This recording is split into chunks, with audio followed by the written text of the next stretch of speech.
Hello guys, this is Dr. Sonali Parthi Matre and I am here to present before you one more interesting and important topic in neonatology on our channel, the Neonatal Hub. I apologize for the delay in posting the new video.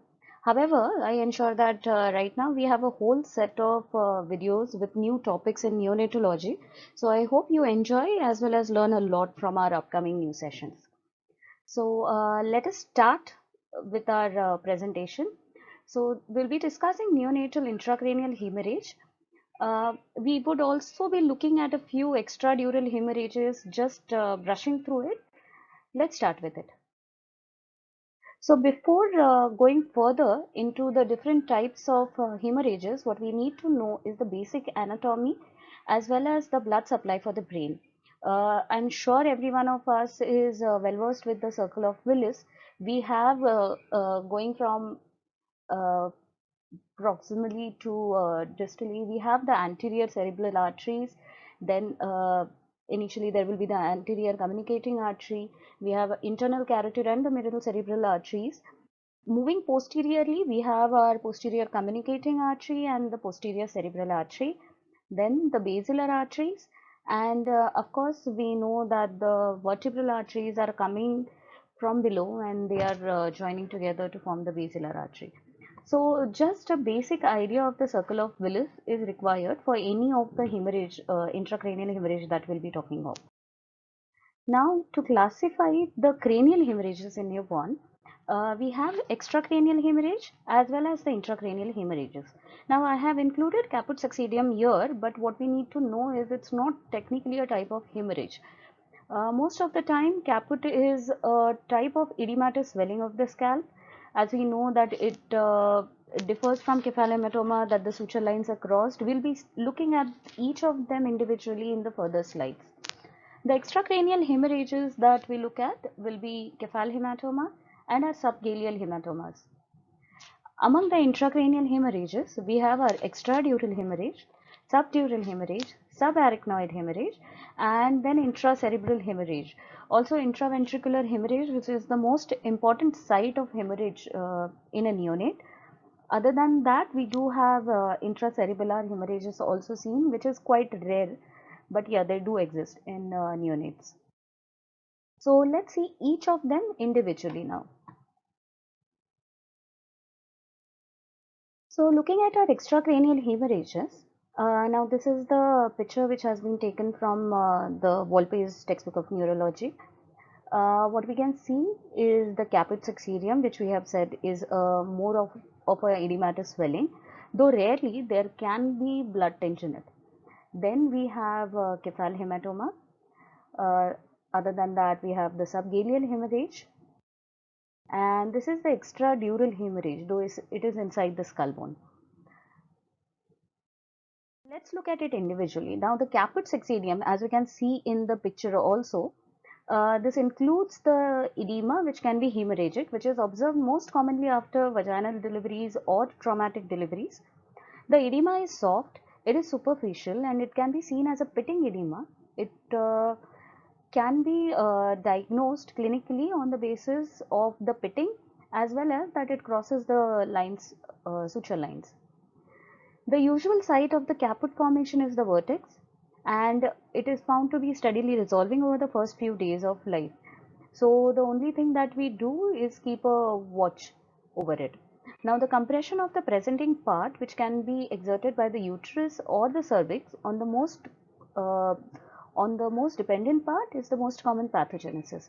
It is seen in around 20 to 40% of vacuum deliveries as well, but it is very common in vaginal spontaneous vertex vaginal deliveries also, especially in primary mothers. So as we discussed, there is no active intervention which is needed. It is just a watchful expectancy.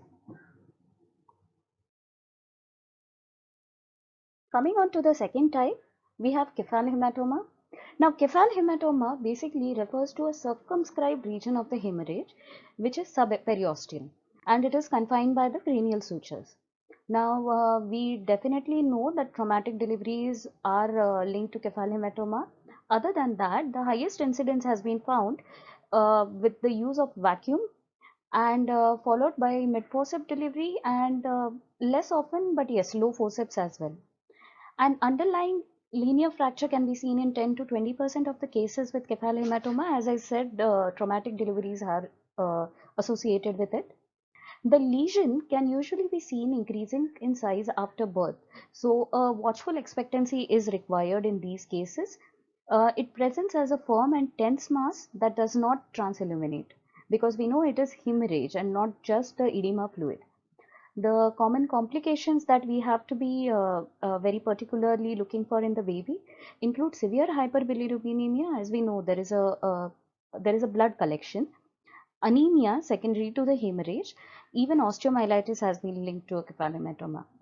Management point of view, no specific therapy is indicated. In fact, the actively evacuating a lesion is contraindicated. We'll be looking at the baby in terms of clinically and then giving symptomatic management as and when it is needed. Moving on,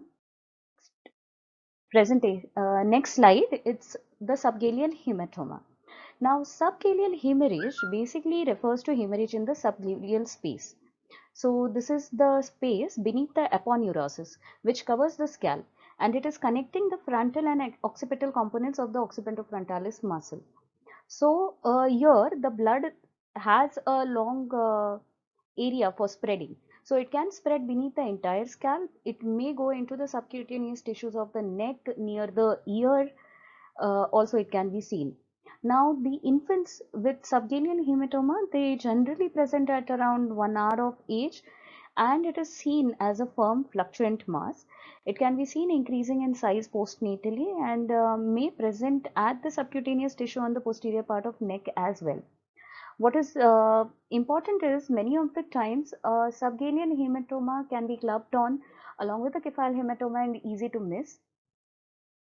Now, these infants, however, have to be watched very, very closely because of the relatively high incidence of hypovolemic shock, requirement of volume expansion or the inotropic support secondary to shock, need for transfusions in view of anemia. As we know, there is a large space in which the hemorrhage can occur. There could be an associated secondary coagulopathy because of utilization of the coagulation factors, the platelets. So a DIC kind of picture can be seen. And yes, hyperbilirubinemia, sometimes like a severe hyperbilirubinemia, could be the presenting feature of a subgaleal hematoma if the hematoma is not clinically that visible. After the acute phase, however, the lesion usually resolves in 2 to 3 weeks. Yeah. So this slide basically is just a revision of what we have seen in the last few slides. We are seeing the distinguishing features between our caput, cephal and subgaleal hemorrhage, as we already know the locations of each of them. What is important is for a caput, the maximum size and firmness which will be seen at birth.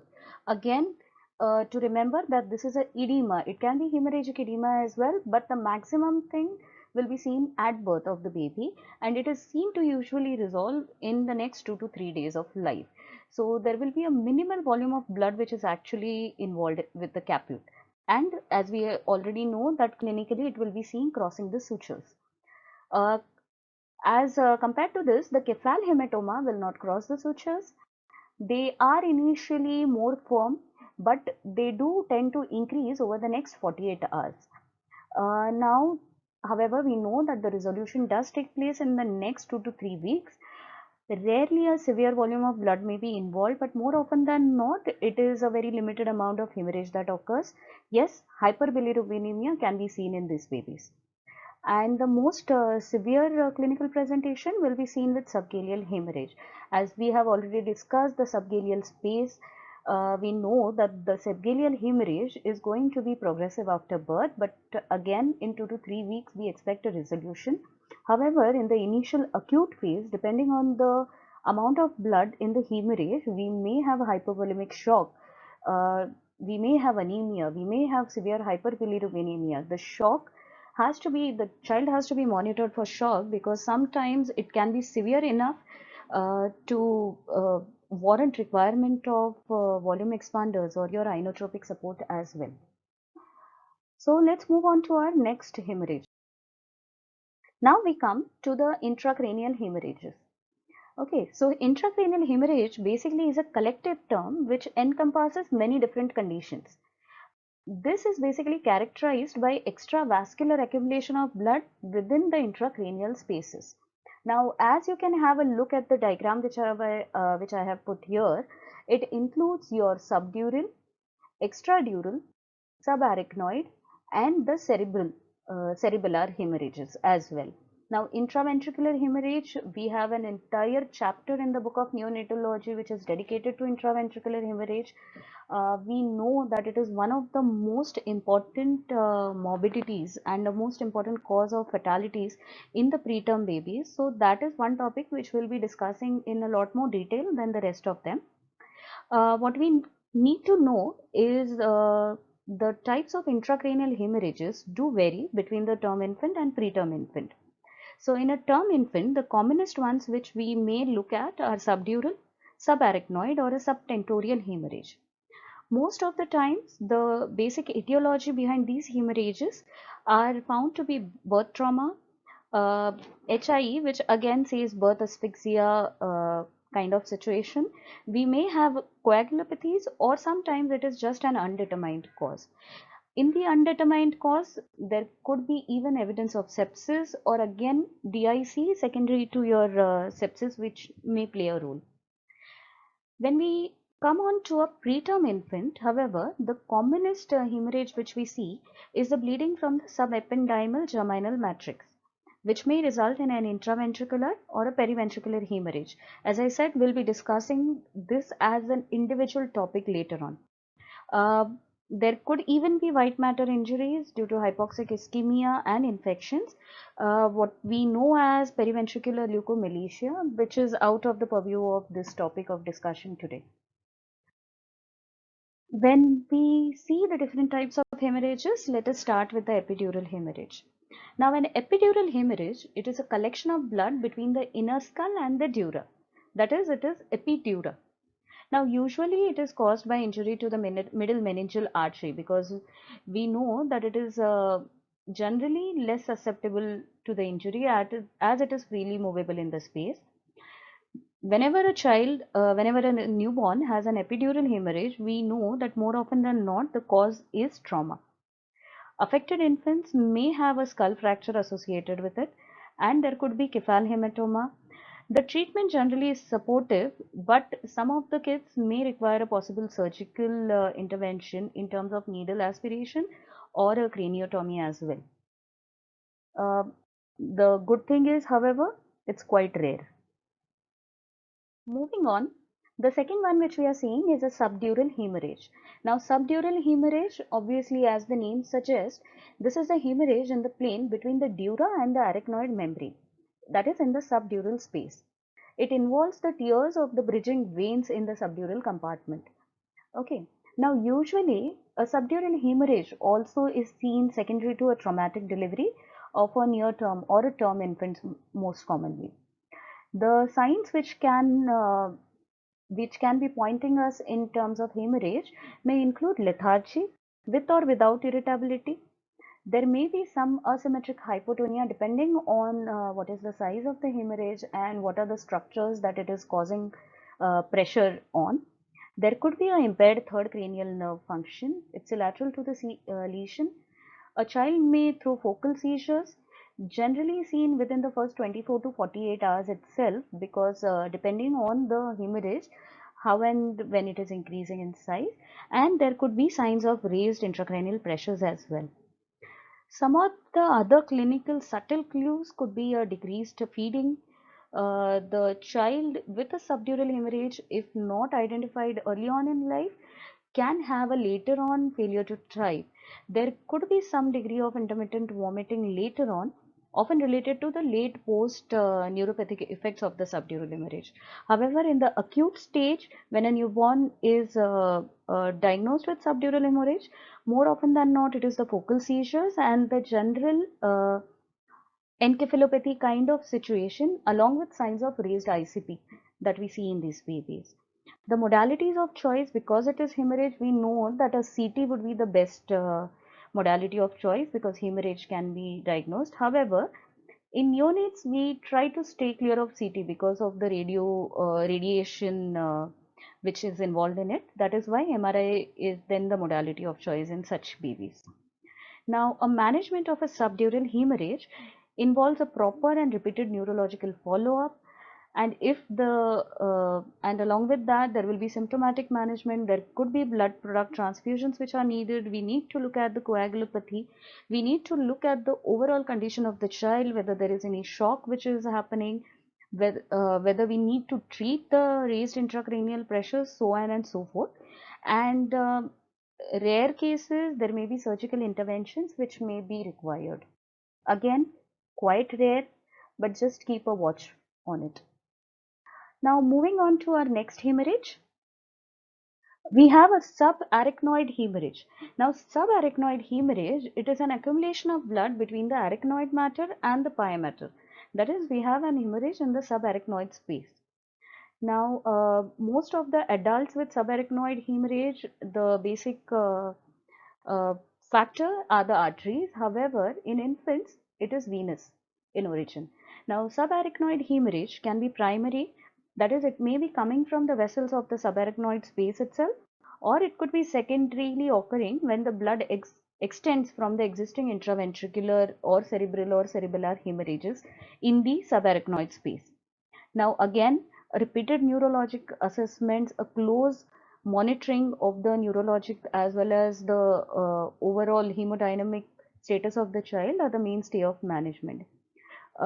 Many of the times, anticonvulsant medications may also be needed. We need to look at seizures. We need to look at the overall sensorium of the child and give the symptomatic management as and when it is needed.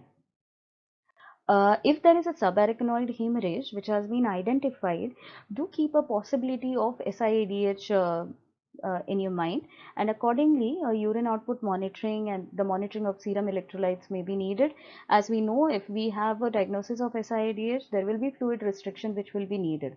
So basically, all of this is an entire bundle of care which is needed if a baby is diagnosed with a subarachnoid hemorrhage. Moving on to next, which is the cerebral hemorrhage. Okay, now an intracerebral parenchymal hemorrhage occurs deep within the brain tissue after a venous infarction has occurred, and this is periventricular hemorrhagic infarction.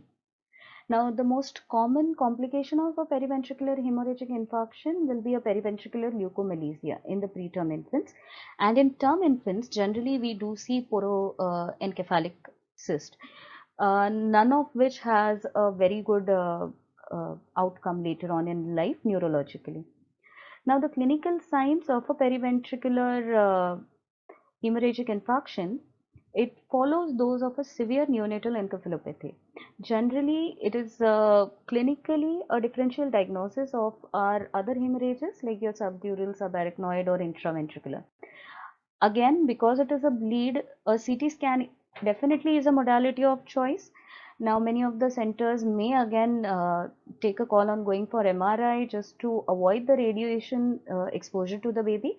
However, with bleeds, as a rule of thumb, CT is the modality of choice. Now, the management in these cases require observation, supportive care for the baby. If the imaging studies are showing midline shift, or if we have raised intracranial pressures which are refractory to our medical management, definitely a neurosurgical consultation and SOS interventions may be needed. What is important is that developmental studies done in the preterm infants with this periventricular hemorrhagic infarction have shown that there is a significant cognitive with or without motor delays which have complicated the overall recovery in around two-thirds of a survival. That is why generally with any preterm baby we do say a very proper and detailed developmental assessment has to be done on follow-up. But with the cases like this, uh, we have to be very, very careful for the follow-up. Now, moving on, when we are talking about hemorrhage, an intracerebellar parenchymal hemorrhage cannot be missed. Now, this is most often seen in preterm infants with the complications of labor and delivery, or in the babies in whom intense respiratory management has been required in the initial few days of life. The incidence of this hemorrhage has been found in approximately 10% of the preterm babies who are less than 34 weeks. Uh, in term babies, however, they are almost always associated with birth injuries, and this has been seen with MRI studies. Clinically, the intracerebral hemorrhage is a very interesting and unique kind of hemorrhage. That is the clinical presentation of this hemorrhage. It includes unexplained motor agitation in the babies. Sometimes a baby may just have refractory apneas or breathing irregularities, or there could be some degree of respiratory compromise along with this motor agitations. In these kind of scenarios, it is a good idea to keep at the back of your mind that there is a possibility of cerebellar hemorrhage also, especially if there has been a birth injury in the baby or if there has been a difficult delivery. Now, a CT or even MRI are preferable choice over the ultrasound. In cerebellar hemorrhage, however, an MRI has proved to be a better option than the CT.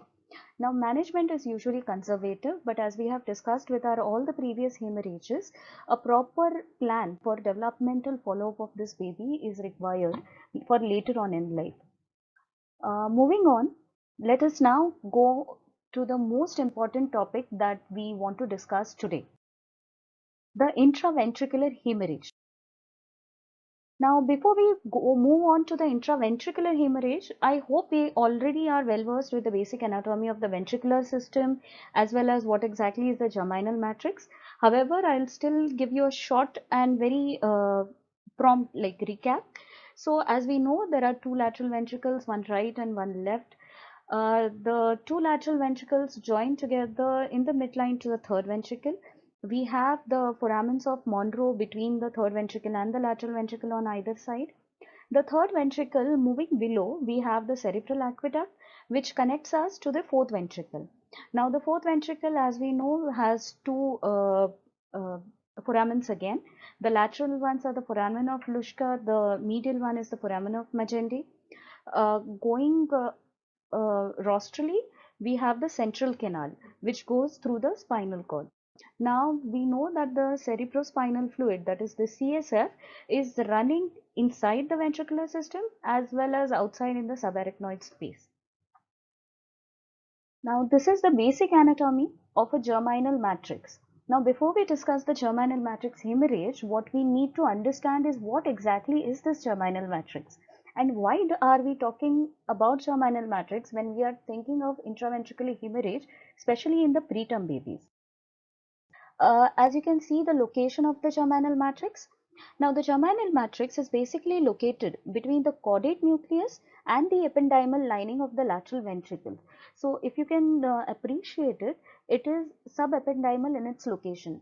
That is why a germinal matrix will not be particularly seen on your ultrasound. However, if there is a germinal matrix bleed, your ultrasound will pick up a subependymal bleed, and which is very important. Now, the germinal matrix is basically the center from which we have our neurons as well as our glial cells which are growing in the baby. Uh, the involution of this germinal matrix normally starts by around 34 weeks. Generally, after 36 weeks, it has been completely involuted. So that is why less than 34 weeks, the chances of germinal matrix bleeds are higher.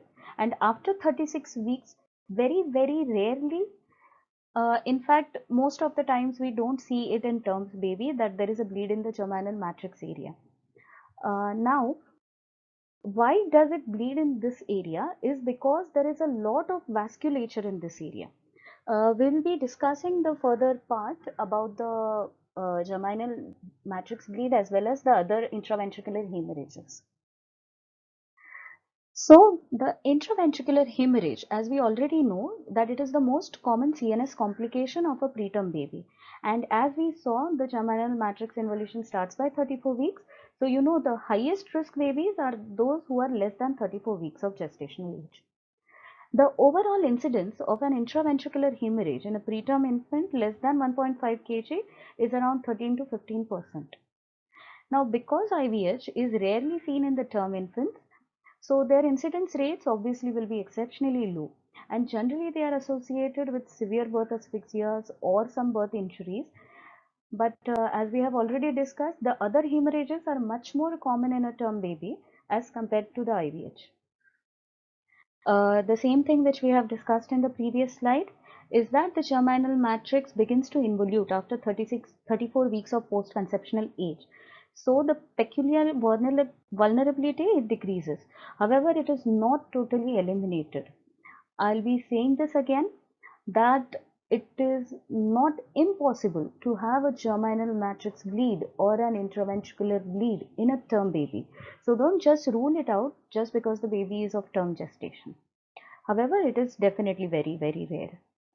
Now, by 36 weeks of gestation, the germinal matrix has involuted in almost all the infants. However, some residue may persist in very, very rare cases. Now, why are we talking about preterm babies when we talk about a germinal matrix hemorrhage or an intraventricular bleed? So these are the four things. This is exam point of view important, knowledge point of view important, and definitely all of us think that why we are again and again using the word preterm when we talk about IVH. So there are four basic causes. First is that cerebral blood flow is always pressure passive in the preterm babies. There is the auto regulation is not that well developed. That is why, if you notice, most of your teachers and your consultants in your hospital have been advising you against repeated boluses, or to taper down the inotropic support as soon as it is practically possible in every baby, because whatever are the blood pressure fluctuations, those are going to reflect directly in your cerebral blood flow, and that is why the chances of bleed are more in these preterm babies. Secondly, there is a highly vascularized subependymal germinal matrix in the preterm babies. As we saw, less than 34 weeks are more predisposed. However, till 36 weeks also there is a germinal matrix. Again, this area, there is a lack of supporting basement membrane in the blood vessels. There is increased amount of fibrinolytic activity in the germinal matrix. So, of course, the chances of bleed are more in that. Most of our preterm babies do have some pathologic increased fluctuations in the cerebral blood flow velocity. These kids have the other comorbidities, say your respiratory distress syndrome. The kids could be on a ventilatory support. There could be a pneumothorax. As we know, PDAs are more common in preterm babies. Something as simple as a hypothermia or metabolic derangements in terms of your electrolyte disturbances or even your blood sugar derangements can cause changes in the cerebral blood flow velocity, and this could lead to a bleed in these babies. Fourthly, an isolated hypertension, which is associated with seizures, intubations, or sometimes what has to be kept in mind is even suctions routinely which are done can also predispose these babies to IVH, because there could be a sudden fluctuation in the blood pressure and the cerebral autoregulation is not there, so suddenly the child can bleed. So that is why all the procedures have to be done gently. We already know the concept of gentilation, which is gentle ventilation, which has to be performed in each and every baby, each and every neonate, but more so for our preterm babies. Now, the pathophysiology. We have already discussed the pathophysiology of IVH, but we'll be running through it very fast. So, the occurrence of preterm IVH is greatly associated with the immaturity of the germinal matrix of the lateral ventricles in these babies. The cortical, neuronal, and the glial cell precursors, these develop from the germinal matrix. The adjacent ventricular germinal zone also developed during the second and third trimester. The subependymal germinal matrix is a highly vascularized region with a lot of arterial supply from the anterior and the middle cerebral arteries. Even the anterior choroidal vessels do supply there. And as we have seen, these vessels do not have very good support, the basement membrane, so they are more prone to bleed. Now, bleed in this region can be confined to a germinal matrix, or it may sometimes rupture into either the lateral ventricles, and therefore it may become a unilateral or a bilateral intraventricular hemorrhage as well. Now, the grades of intraventricular hemorrhage will be seeing in the next few slides. So I know the last few slides we have been talking again and again and again about the pathophysiology leading to IVH, but it has to be completely ingrained in our brains that anything which we do has to be justified, because we don't want our baby to have an intraventricular hemorrhage just because we gave one extra fluid bolus. So again, revising the same thing, all the pathogenetic factors which are leading to IVH. Number one, increased cerebral blood flow. Number two, the fluctuations in the cerebral blood flow, the increased central venous pressure, the endothelial injury, obviously the vulnerable subependymal germinal matrix capillaries, the coagulation disturbances, and increased fibrinolysis, which we know is common in that area. So all these factors will ultimately lead to IVH in our baby. Now, moving on to the clinical presentation of intraventricular hemorrhage in our babies. Now, most of the times we have asymptomatic intraventricular bleed, especially if it is grade 1 or 2. We may not pick it up on the clinical examination unless a very proper thorough clinical examination is done. Sometimes may catch your grade 3 or 4. That is the reason why we do screening ultrasound in all our preterm babies. We'll be seeing the screening ultrasound schedules later in the later slides. Sometimes there can be a sudden and catastrophic deterioration in the form of new neurological signs. The child may have unexplained seizures, there could be posturing, there could be sudden unexplained apneas, or even stupor and coma can be seen. Again, these are generally seen with a large amount of bleeds. There could be a sudden drop in hematocrit. There could be a clinically a full fontanelle. Sometimes we know that there could be an associated hyperglycemia, hyperkalemia, hypotension, or bradycardia. Uh, SIADH, not very common, but yes, it can be seen. And sometimes your intraventricular hemorrhage can present as a gradual clinical deterioration with altered levels of consciousness. There could be some new hypotonia coming in, or there could be some eye movements or abnormal extremity movements. But all these are clinically difficult to catch. So in most of our preterm babies, by rule, every NICU has a schedule by which we do the neonatal skull screenings by ultrasound. Now, how do we diagnose IVH? So there are two things. First of all, the diagnosis, if it is a preterm baby and there is any difference, any change in the neurological status of the child or any unexplained apneas and all, we do keep our radar high for a intracranial bleed. To diagnose it, what we most commonly do is a cranial ultrasound. A bedside cranial ultrasound can give the diagnosis of an intraventricular hemorrhage faster than any other modality. However, to cover all the theoretical grounds, we do have CT scan, we do have MRI scan and all, which can be done. The laboratory studies are just a supportive for the diagnosis. We look at the hematocrit, because if there is a larger bleed, there is definitely a fall in the hematocrit. The electrolytes, as I said, the SIADH may be an accompanying thing. Blood sugar, CSF, not generally unless you are even thinking of meningitis.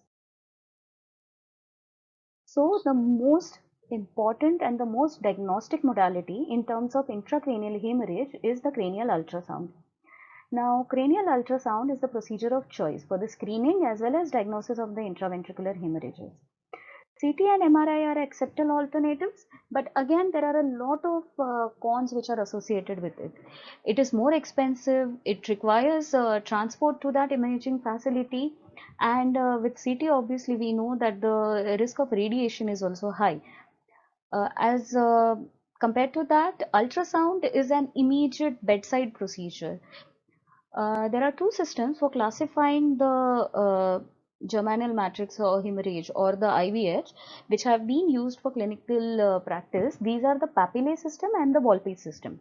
Now, Papillay was initially a CT-based classification system, but further on it was adapted for the interpretation by ultrasound. Volpe has always been an ultrasound-based system.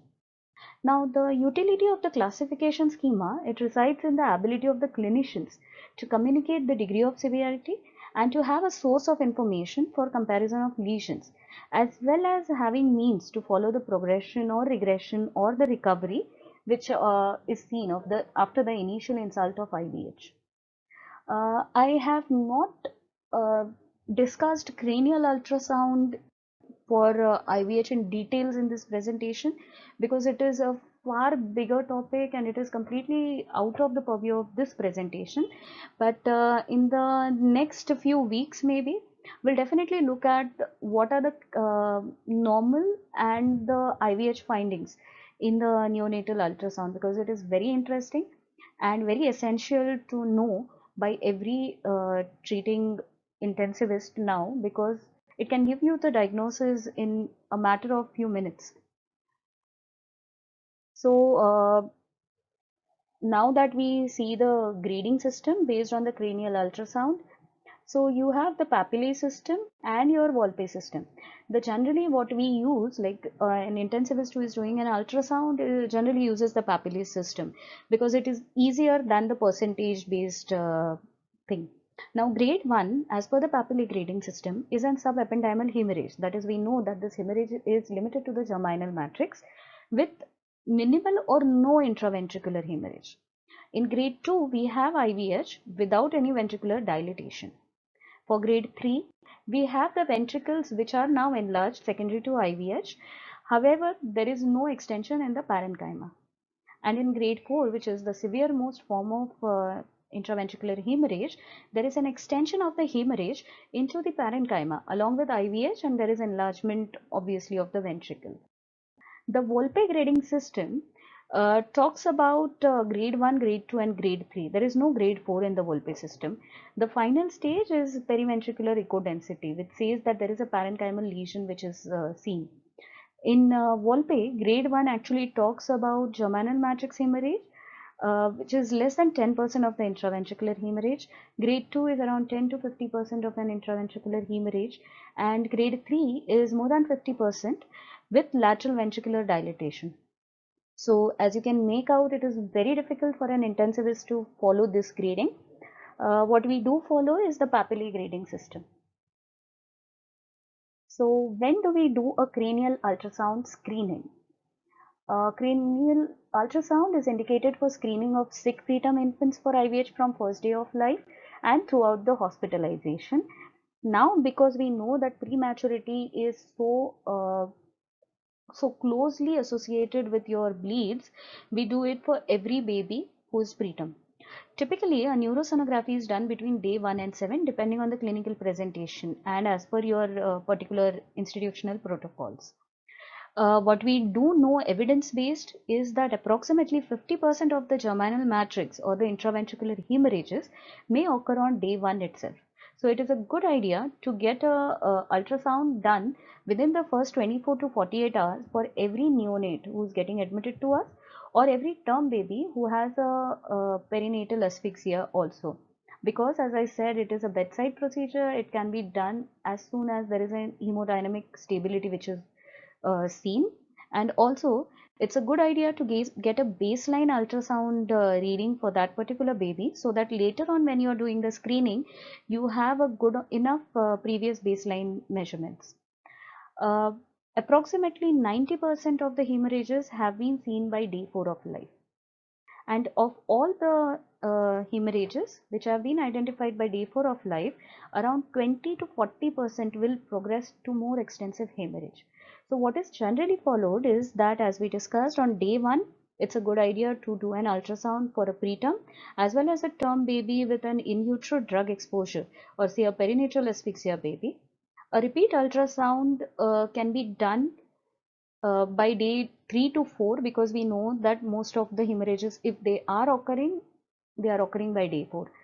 Or if the child is having an unstable clinical course, or if we see any of the clinical presentations which are pointing you even slightest towards the suspicion of IVH, we do an ultrasound. If otherwise it has been a stable course, then it is a good idea to repeat the ultrasound by day 7 of life. In fact, for every baby who is less than 32 weeks gestation, we definitely need a 7-day scan. And for all the NICU babies, actually, once before discharge or at least by 36 weeks of postmenstrual age, all the babies definitely warrant an ultrasound head examination. In fact, none of the babies should go home without an ultrasound examination if they are premature. Now, coming on to the management of intraventricular hemorrhage. Now, all of the entire slides, the presentation till now tells you that the intraventricular hemorrhage is something which is very severe. So much so that we are doing screening ultrasounds for the babies. So definitely the management will be more concentrated towards the prevention strategies than just the treatment strategies. So let's see what they are. So as we discussed, the management includes prevention strategies, acute management, and the follow-up of all these babies. In the prevention strategies, we have our prenatal preventive strategies and our postnatal preventive strategies as well. So let us just run through them in. So for our IVH prevention, now these are very few strategies which I have already listed. I may have missed a few, but just keep in mind that whatever you're doing evidence-based with good faith and with a good clinical knowledge for the baby has to be followed. So for prenatal strategies, obviously avoiding prematurity is the first thing. So as much as possible, avoid premature deliveries. In case an imminent preterm delivery is expected, then definitely transportation in utero to a well-equipped center is the need of the hour. Antenatal steroid therapy is the one and the most studied and the most proven strategy which can prevent IVH later on. And we do have magnesium sulfate therapy now, which can be given antenatally.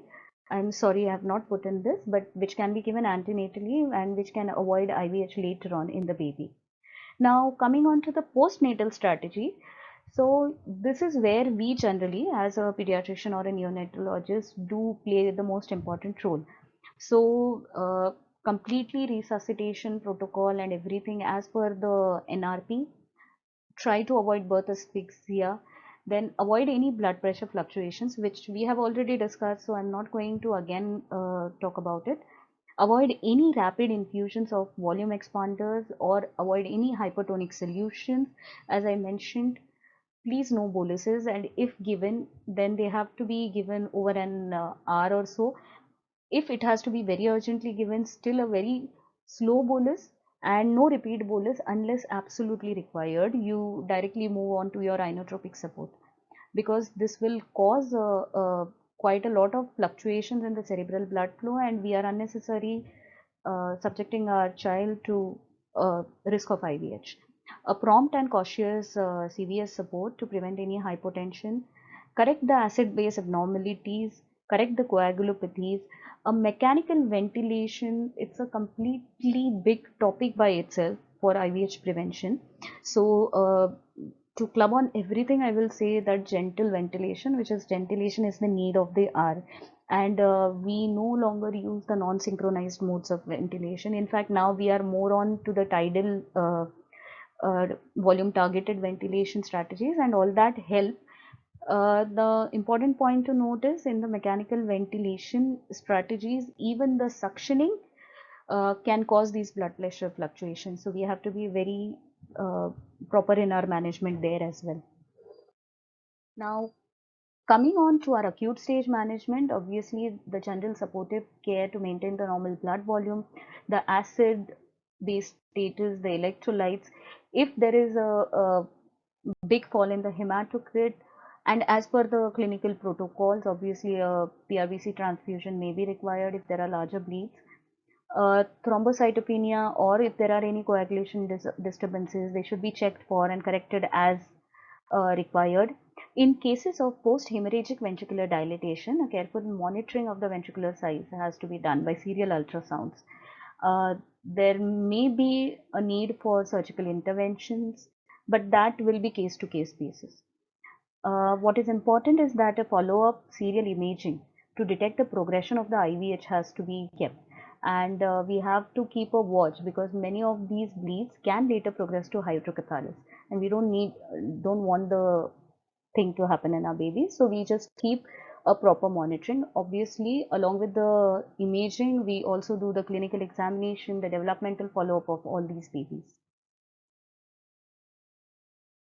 Now, this is one of the most important slides in this entire presentation.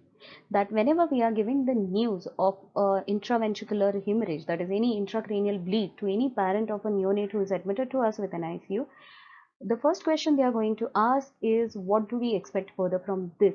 So every one of us should be well versed with this. So as we know, grade 1 and grade 2 of intraventricular hemorrhages do have spontaneous resolution. Of course, not to mention, in any of the grades, again, a proper developmental follow-up is required, clinical assessments are required, your eye checkup, your hearing assessment, all of those are required. But what is important is that in grade 1 and grade 2 of the IVH, we know they are associated with spontaneous resolution. So the prognosis is not very poor.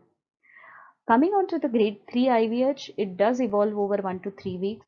After this, it may produce some fibrotic reaction and it may obliterate the subarachnoid space. So these are the cases where we can expect hydrocephalus to occur. We may expect ventricular dilatation to occur. So these babies, there will be serial imaging which will be done on the follow-up, and as and when required, the appropriate interventions will have to be started. Coming on to our grade 4, which was intraparenchymal hemorrhage. The sad part is that it has been linked to mortality in mostly all the studies. Uh, in these cases, generally around 1 to 2 months following the hemorrhage, there is a definite tissue destruction. These are the cases where we do see porencephalic cyst. These are the cases which do not do very well neurologically later on. And every caretaker of the newborn has to be told about this, so that early interventions can be started in these kids. So, as we have already discussed, the grade 1 and grade 2 IVH, there is no significant neurological dysfunction that we expect.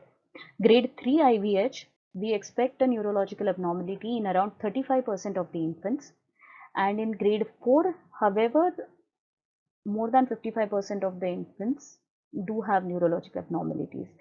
And with the hemorrhagic infarct, a mortality is seen in approximately 50% of the neonates, which is very huge. Now, the last 2-3 slides, these are basically a few of the evidences. So we have already discussed the strategies. These slides just show you the evidence backup for it. So most of this is dealing with antenatal steroids, which is like a proven strategy to substantially reduce the risk of IVH in the babies. Um, Other than that, a prophylactic indomethacin or a postnatal phenobarbital, all those things have not been recommended evidence based. But yes, the fluctuating cerebral blood flow has been linked with any hemodynamic instability, and so that has been seen. There are a few more of preventive strategies which are being tried, but none of them have given us substantial result till now. The only one which is very promising is the use of caffeine, which has shown to reduce the occurrence of IVH. So there are a few studies which has talked about the neurodevelopmental outcomes. I would like to take your attention to the lowermost para. So in the studies, what was shown that at 18 to 22 months, the neurodevelopmental outcomes of extremely low gestational age infants with a low grade periventricular intraventricular hemorrhage were not significantly different from those without the hemorrhage. Again, proving to us the point that the grade 1 and 2 IVH do not necessarily have any neurological impairment, and this has to be conveyed to the parents as well. So we are at our last slides. So the conclusion for our entire talk of today is that the cranial hemorrhages, as we saw, extracranial, intracranial. The extracranial hemorrhages which we have discussed are the caput succedium, cephal hematoma, subgaleal hematoma. The intracranial hemorrhages which we talked about, where your extradural, subdural, subarachnoid hemorrhage, the cerebral parenchymal, the the cerebellar parenchymal hemorrhage and the intraventricular hemorrhage.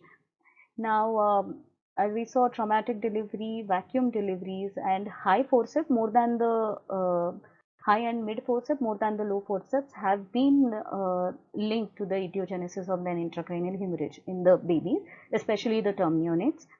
The intraventricular hemorrhage is the most common CNS complication of a preterm birth. So, germinal matrix bleed, we have discussed it in a lot of detail, and in fact, I think the pathophysiology must be like completely engraved in your brains by now, because we have been discussing it again and again and again. What is important is that a cranial ultrasound is indicated for screening of any preterm babies, and especially the sick preterms, from the first day of life itself. And throughout hospitalization, it is all institutional protocol based. The IVH grading, as we have seen, is performed by using Papilley and Volpes, but what we use generally is the Papilley grading system. The prognosis of grade 1 and grade 2 IVH has been found to be the best and nearly equivalent to a normal neonate as per various studies which have been conducted in this area. The major take-home message that I want you to take from this entire talk today is that a strict neurological follow-up is a must in all the cases of IVH for looking at long-term morbidities and the appropriate interventions and corrections at the appropriate time. Also, what we have seen in grade 3 and 4 of IVH, a serial radiologic follow-up is also needed because as we discussed, that hydrocephalus can be there in these babies and we want to catch it early and treat it early. So I think that sums up whatever we had to discuss today, and I think I'll just take your leave. Thank you so much for your patient hearing, and do subscribe to our channel, the Neonatal Hub, and I'm sure if you like it, you're going to show me that you like it, right? So any of your queries or any of your suggestions are definitely welcome for in our comment box below, and do stay tuned for more lectures on Neonatal Hub. Thank you so much.